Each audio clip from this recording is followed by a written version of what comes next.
Hi everyone, this is Pediraju. Welcome to my YouTube channel Universal Classroom.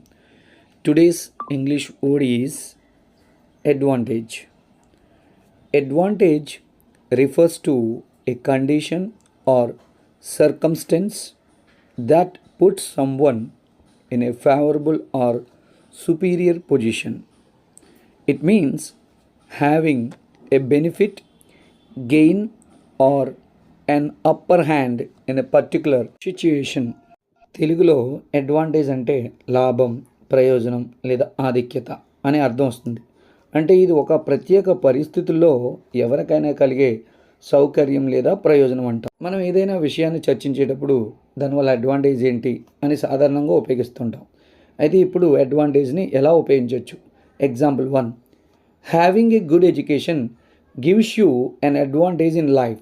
అంటే మంచి విద్య అనేది మనకు ఉందనుకోండి, జీవితంలో ఖచ్చితంగా అది లాభం కలిగిస్తుంది లేదా తీసుకొస్తుందని అర్థం. Example 2, the home team had the advantage of playing in familiar conditions. అంటే ఎప్పుడైనా మనం క్రికెట్ ఆడుతున్నాం అనుకో, అది మన భారతదేశంలోనే ఆడుతున్నాం అన్నప్పుడు మనకి క్లైమాటిక్గా లేదా సైకలాజికల్గా కొన్ని అడ్వాంటేజెస్ ఉంటాయి. అంటే ఒక తెలిసినతనం, ఇక్కడ బాగా ఆడిన అనుభవం ఉంటుంది. అప్పుడు మనకు అది మన టీం ప్లేయర్స్కి అది అడ్వాంటేజ్ అవుతుందన్నమాట. ఓకే, ఇలా అడ్వాంటేజ్ అంటే మనం లాభం లేదా ప్రయోజనం లేదా ఆధిక్యత అంటాం. ఒక అప్పర్ హ్యాండ్ ఇచ్చే కండిషన్ని మనం అడ్వాంటేజ్ అంటాం. Thank you for watching my video. Please subscribe my channel.